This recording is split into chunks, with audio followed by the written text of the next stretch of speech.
Welcome to the Beverly Hills Plastic Surgery Podcast. I'm Dr. Millicent Rovelo, and I'm here with my freshly coiffed co-host, Dr. Jay Calvert. How are you? I'm tried to be coiffed after the operating room, but this is all I got. That's not bad. You got a little haircut recently, and it's looking pretty nice. Well, thank you. Not only that, I also noted that one of our haters on our live Instagram who said, like, how could I listen to you talk about plastic surgery with a face like that? You know, it goes back to, like, if you don't have anything nice to say, don't say it at all. Like, did you forget that lesson in kindergarten? I know, but then you go yeah, maybe that's a good point. And then you have to realize, like, the only plastic surgeons that are going to have enough experience to really speak about the continuum, of plastic surgery happen to be got some years on them. That's how it is. They got to be a little older. That's the deal. You don't know this stuff coming out of your residency the way that somebody who's been around 20 years knows it. That is true. And for the most part, at least I feel like, well, I don't know what percentage of plastic surgeons end up getting plastic surgery themselves. I feel like it's a fairly small percentage. I think the plastic surgery men get less plastic surgery. The men for sure. I don't know what that's about. I don't know. I mean, I will get it, especially, with comments like that, I know I want to do it. And it's just like, okay, maybe it's time. I get it. It's just, but that's the thing. It's like, you do want to look your best. And so, plastic surgery for plastic surgeons is an interesting topic. I think that might be something for one of our upcoming podcasts. Yeah, maybe next time we'll talk about that in some way. However, today we have a follow-up podcast to our breast implant position placement podcast, because we did say we're not talking about the different types of implants. And I realized we hadn't talked about breast implant styles and types of implants and high profile and low profile and moderate plus and different fill types probably in a long while. Yeah, no, that's a really good point. And it's a very specific topic. But it's definitely one that when patients come in and they've done their research on breast implants, like, they know it all, or like they have a good idea of it. And I want, moderate plus profile. I measured myself. My base width is this, and this is what I think I need. So it's helpful to have a little more information, a little more clarity out there about how we look at the implants and how they are made and the different styles, and then also what we do with that information in terms of actually putting them in patients. Right, because the reality is that the breast implant itself is one of the many, many factors that go into making a beautiful breast augmentation result. It's not that you just put in this implant, it's going to be awesome. There is a whole host of parameters around generating the beautiful result with a breast augmentation, and knowing the implants themselves is a factor in getting that great result, which is why, again, seeing a little gray hair on your surgeon isn't a bad thing. Right. And yeah, it's true. Like there's many factors, and the actual implant style is one of them. The placement, like we talked about on our last podcast, is another. The patient's inherent breast, anatomy is another one. So there's all these different factors. But today we're just talking about the implants themselves. So at their most basic, when you're looking at implants, you have a choice between saline and silicone. A saline implant is an implant that has a silicone shell, so there is still silicone in that implant, but the outer shell is silicone, and inside it is filled with saline or salt water, as compared to a silicone implant, which has a silicone shell on the outside and is filled with a silicone gel on the inside. And they are both viable options, and some plastic surgeons have reasons why they do one versus the other. My preference is silicone. I don't know. What's your preference? I have not put in a saline implant in a very long time, other than I've changed out somebody who had saline implants who wanted to continue saline implants. Correct. It's not my first choice. Same. I always choose silicone gel. They're very different. There was a whole hoopla in the 90s that actually put a moratorium on silicone gel. Correct. Because there was a connection made that was false between autoimmune disease and silicone. Whether or not that, and I do always preface all my comments about, what's true and what's not true. I always say the breast implants don't work for everybody. I'm going to just go out there and say that because we talk all about breast implant illness. We talk about what happened in the 90s. We talk about people that have reactions to their implants. I think all those things are possible. Some people, it just doesn't work. Most people, it does work. And most, women and now a lot of transgender patients who are getting implants, the implants work great. They're fantastic. And that's great. Yep. And if they don't work for you, then get them out. And we that's put them in breast story. Reconstruction patients all the time. All the time. And guess what? They do great. They have no problems. Right. So saline versus silicone, my preference is silicone. Saline's not bad. There was a time period we only had saline implants when I was training. So I did a ton of saline implants, and they look great, and people were very happy with them. So, pick your implant. More importantly, and you do need to decide which one you want because the size of the implant, the style of the implant, depending on what's it is filled with, changes my decision-making based on what breast tissue's there, what isn't there, in how big, how wide, how projected, whether it's a low profile, moderate plus profile, high profile, extra filled. All those things become a factor depending on the material you're filling the implant with. Yeah, and so there's pros and cons to each of them. I think with the saline implant, sometimes for patients, it's a financial thing. Saline implants are cheaper. And so some patients just prefer to have a cheaper implant. By a lot. By a lot, yeah, about half the cost of a silicone implant. For the general silicone implants are about $2,000 for a pair. Saline is like $800 to $1,000. So it's a lot less. So cost is a consideration sometimes. Sometimes patients are just very wary about having silicone in their bodies. Although, again, it has a silicone shell, so you still have silicone in your body. But if it were to rupture or leak, there is no leaking silicone. To me, that's a downside because when a saline implant ruptures, it's kind of a surgical emergency because it's a ruptured water balloon. Here today, gone tomorrow, flat. You are completely asymmetric depending on your baseline anatomy. And so you're walking around with one breast that's inflated and one that's completely deflated. Whereas if a silicone implant ruptures, you won't even know about it. The breast won't change size. You won't even have any symptoms. The only way you would know would be to get an MRI and see that there was a crack in the shell. I do think silicone implants are a little bit softer and a little more natural feeling.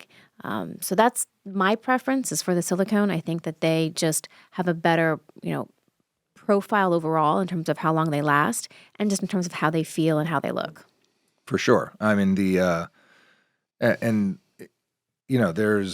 there are obviously different companies that make these implants. Just to clarify, Dr. Rovelo and I have no financial interest in any of these companies. I don't own any stock in any of these companies. I don't know if you do or not, but I have nothing to disclose about any relationship with the companies. But I always have preference on what type of implant I want to use in what situation. Right. And I don't have a dog in the race in which one of these companies gets my business. I go buy the implant that's going to do the best job for my patient.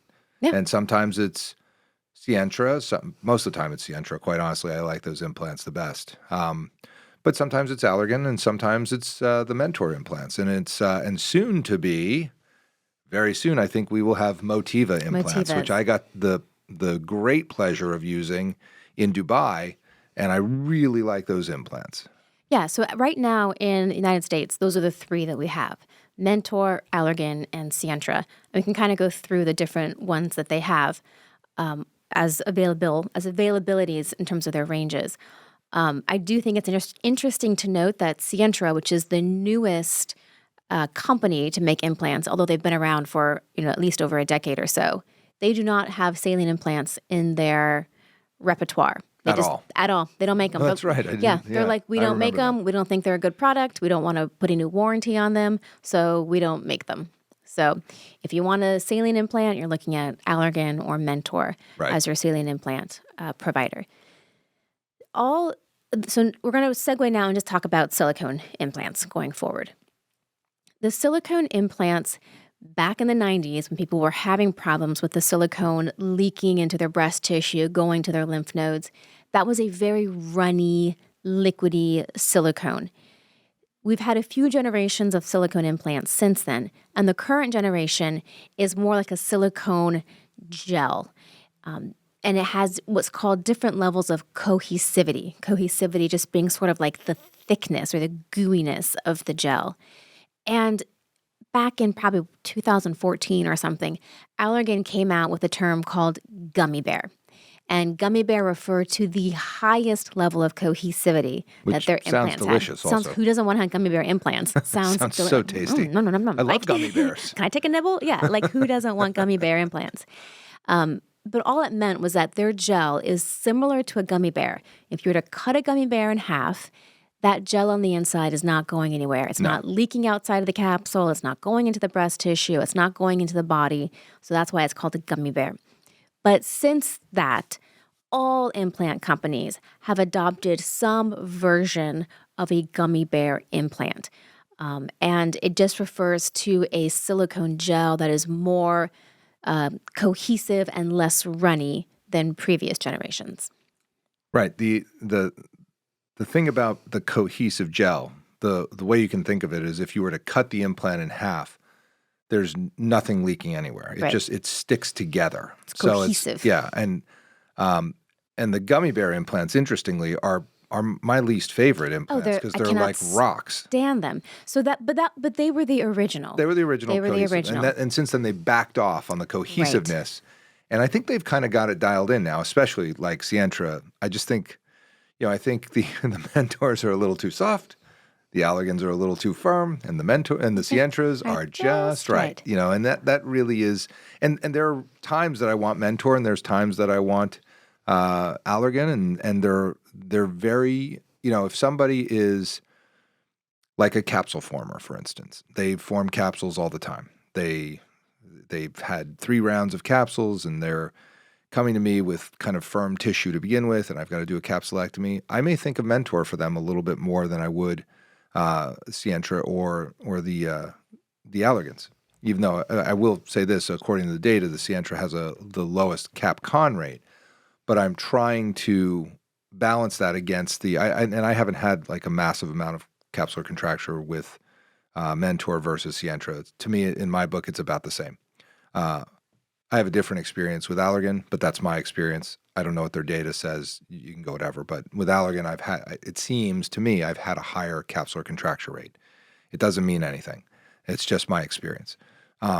So based on my experience and the results I've gotten and what the history of the patient is and what I'm trying to achieve, I'm going to pick the implant from whichever company works for me. I don't have I don't get points for using, more Sientra implants or what, like that's not the deal. Although I think with Allergan, we do get some sort of point system with them, but I don't know what it is. So I always choose the implant based on what I'm trying to achieve and what the device is going to do for the patient in front of me, not based on, anything else. I want to customize the deal. I want to customize that operation so that they get the best result possible for them. Yeah, and it just depends on what you're comfortable working with and what the devices can offer. So where it gets confusing for patients is in all the different terminology that the different companies use. Totally. So Allergan is sort of like the number one largest big company of everything, and their implants come in 3 different levels of cohesivity. So this is their lightest, most liquidy, gooey version of an implant is called responsive. And then above that, you have what's called a soft touch, which is like a medium level of cohesivity. And then above that, you have what's called the cohesive, and that's the original gummy bear. And those are very firm. Historically kind of only used in reconstruction patients who really needed more actual structure to their reconstruction. But even then, I've stopped using them in my reconstruction patients, and I routinely just use soft touch in my reconstruction patients. Because the problem I had with the cohesives is that they flip, especially if it's a larger implant. Just the weight of gravity, especially in a reconstruction patient, which has a destroyed pocket from the mastectomy, they bend over, the implant flips. And it's just, they're heavy. The patients complain that they're heavy, and I just don't see a benefit to it. The thought is that the more cohesive the implant, the less rippling you will see through the skin because they're more solid as opposed to liquidy. So in a reconstruction patient that doesn't have any breast tissue, it's a good idea because there's less rippling visible through that thin skin. But the soft touches seem to do just as well in that regard, and they're not as heavy. I don't have as much a problem with them flipping. And I tend to use the soft touch in my cosmetic patients as well. It's a nice mid-level cohesivity. And then the lightest version is called the responsive. I don't really like those. They're too floppy. They don't have enough structure for me. I don't use those unless someone specifically asks to use them. And so that's the Allergan brand. Yeah, they're I guess to quote Fat Bastard from Austin Powers, it's squishy. Very squishy, right? Super squishy. Yeah, I like that. So I don't Not really good. use those. And then on the Sientra side, they have two versions. There's a lot of people right now are going like, I can't believe he just did that. It's squishy. Yeah, the Austin Powers fans are like, yes, that's absolutely what it is. But they're very squishy. They're very squishy. And it's not really breast-like. No, and it just, I'm not a fan. There's plenty of people out there that like them. It's just not for me. Why would you like that though? I guess it depends on your concept of what the breast is you're trying to create. Right? Like if that's what you're trying to create. If you want a really natural, like soft, super soft, like, kind of saggy breast, squishy, then saggy breast. then it's the implant for you. I guess. If you want a little more oomph. Yeah, a little more. Like, I don't know. I guess, it depends on what you think Depends on the what you breast like. is you're trying to create. Yeah.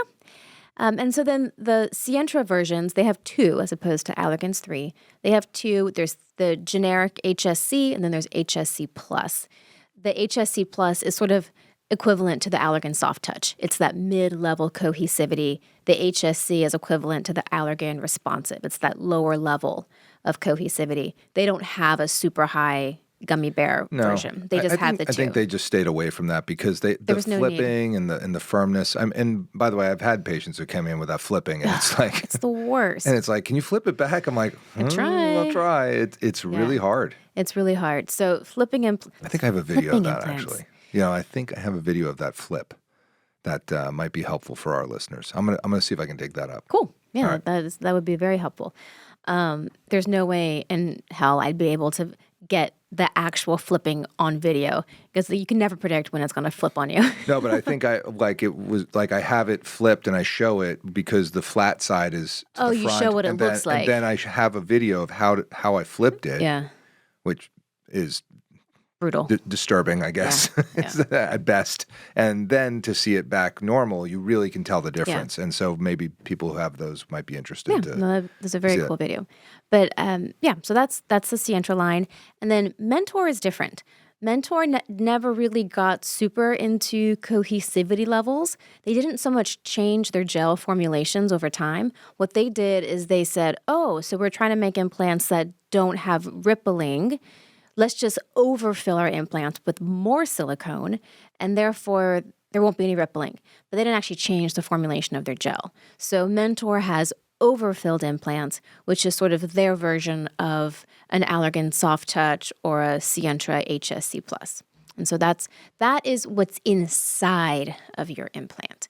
And whichever one you get, it kind of depends a little bit on surgeon preference and what they use a lot and what they're comfortable with, because I think it's really hard for a patient to go into a consult asking for a specific kind of cohesivity, because unless you are intimately familiar with how each of these feel and look in different patients, it's hard as a patient to understand what you're asking for when it comes to cohesivity. There are other metrics of an implant that patients do have more say in, but I don't know if the cohesivity is necessarily one of them.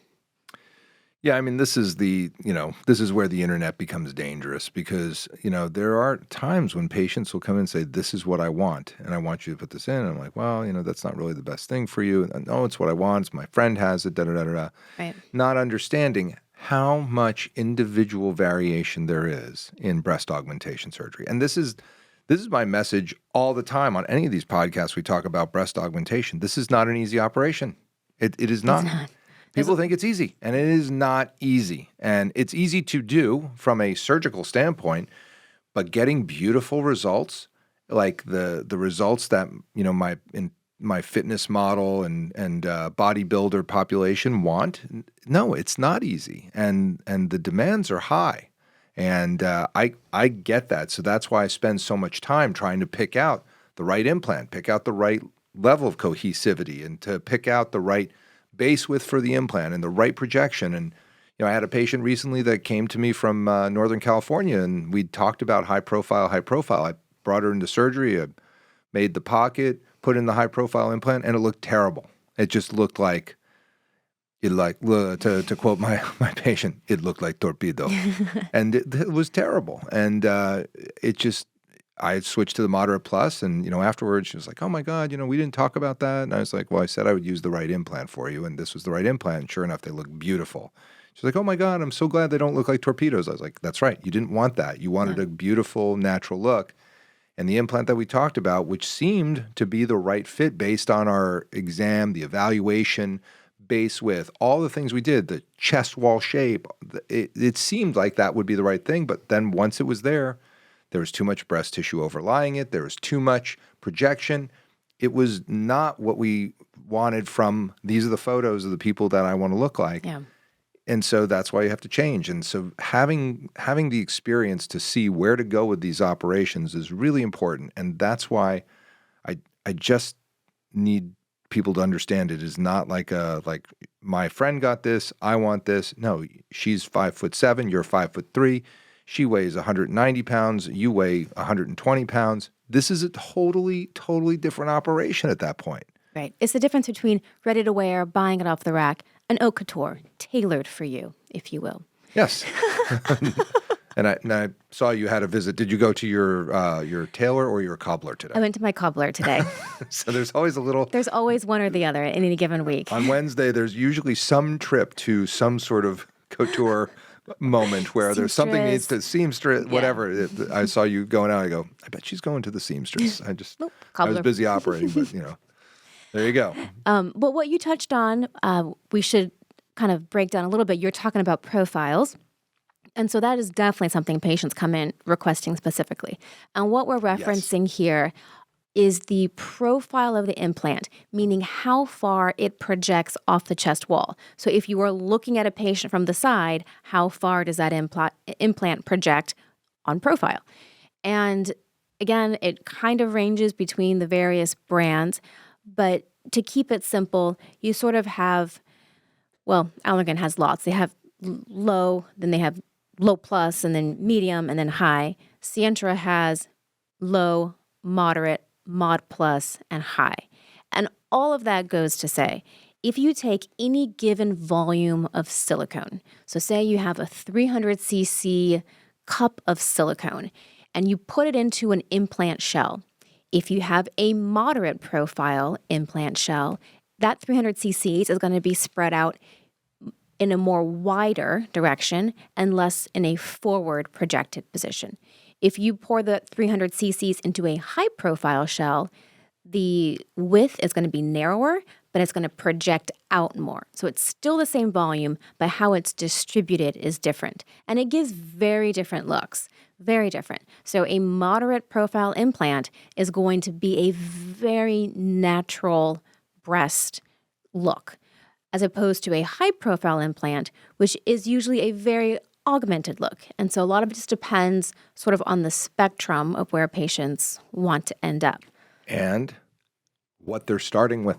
Do you have breast tissue? Do you have no breast tissue? Like the high profile gels to me are for patients who are essentially with very little breast tissue. And they want to have a more augmented, like kind of eye-catching look. And then you go to the high profile. If you have very little breast tissue, but you don't want it to be, so noticeable, maybe you're doing a moderate plus with a lower volume. So all those things and the projection, like the ranges really, like a low profile, the projection might be 3 centimeters off the chest wall, and the high profile might be 5.6 centimeters off the chest wall for the same volume of silicone. Right. And the only way that they're changing that projection is by narrowing the implant. The base width. So this is where the base width becomes an important calculation.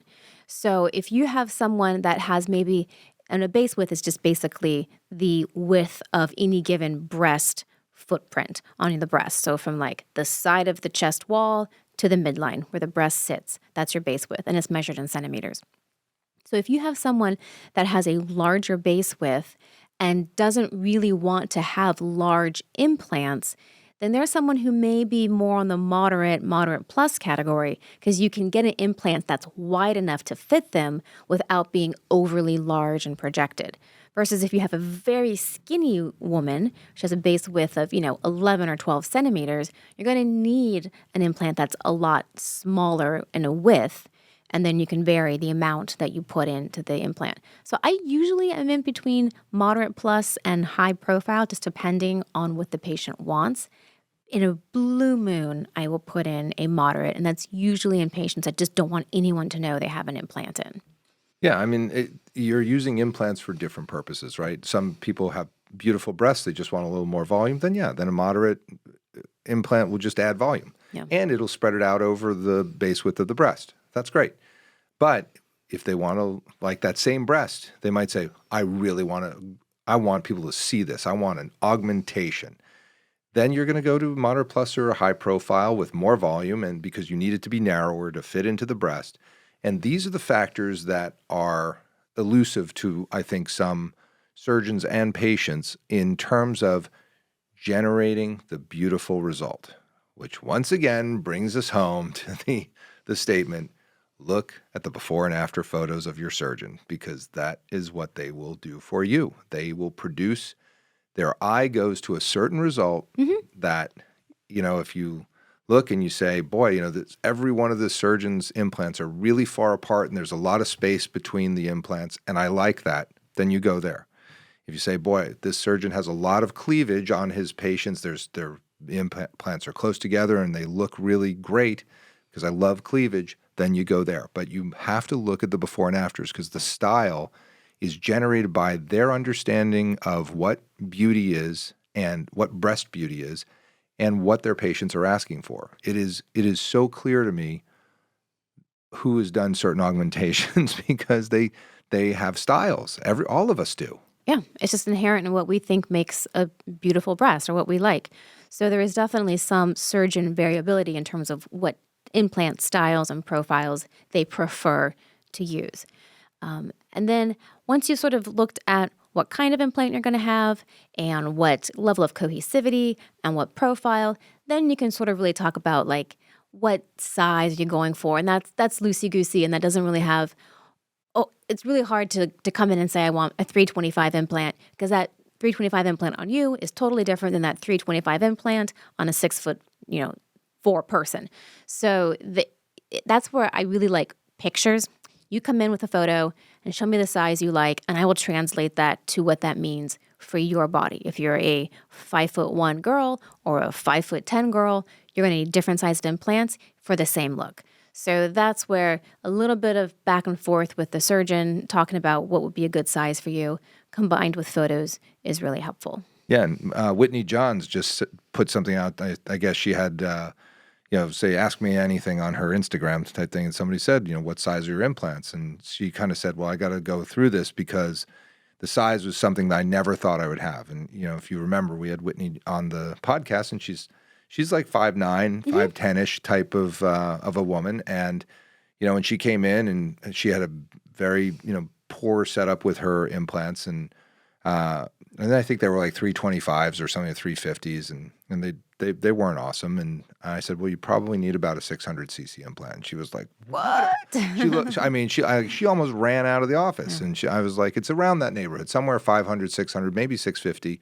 I'm not sure because I have to redo the pockets and we had a lot of work to do. But she just did this whole piece on her story, which I really appreciated, because she said, listen to your surgeon, because I would have never thought in 100 years I needed a 580 cc implant. And now they're amazing. I would do this exactly over again because, look how great they look. It's the right size for my situation. Yeah. That is the key. And your surgeon will know that if you like the look that they create, then go with it, because it's they'll recreate that for you. That's what they do. That's what they do. Yeah, I think that, and I guess there's only one other thing we should talk about with implants, and then wrap it up, is smooth versus textured. And that is that's actually probably a big sticking point for some people. How about smooth?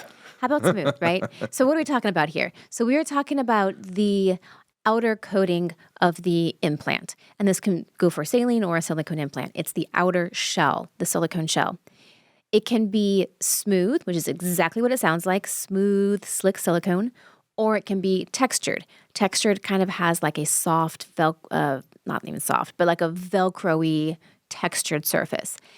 We used textured implants back in the day when we had teardrop anatomic implants, which we also didn't talk about. These are because Why should we talk about those? So a teardrop or an anatomic implant. I have a whole story about those. We're gonna go quickly through it because we don't need to waste time on that. It was one of the original gummy bear implants that came out by Allergan, and it was designed to have a, quote, natural shape. So fuller on the bottom, more like a teardrop. And in order for that implant to maintain its positioning, the outer surface had to be textured so that it would stick to the surrounding tissues. Because what you don't want is that implant flipping right side up, and now it's upside down and looks really awkward. And it looks like a shoe in your chest. So that's why those anatomic implants were textured. Whereas a round implant, which is what most implants are, if they flip the orientation, turn a circle, it's not a big deal unless they actually flip over. But if they just like spin, it's a circle. It's not a big deal. You don't notice anything. So that's why textured implants were sort of introduced. The textured implants did have some benefit in subglandular implant placement, supposed decreased risk of capsular contracture. It was a whole thing. So if you're doing subglandular, you should use a textured implant. The problem with textured implants is that they have a very, very rare but very real association with ALCL, which is a type of lymphoma.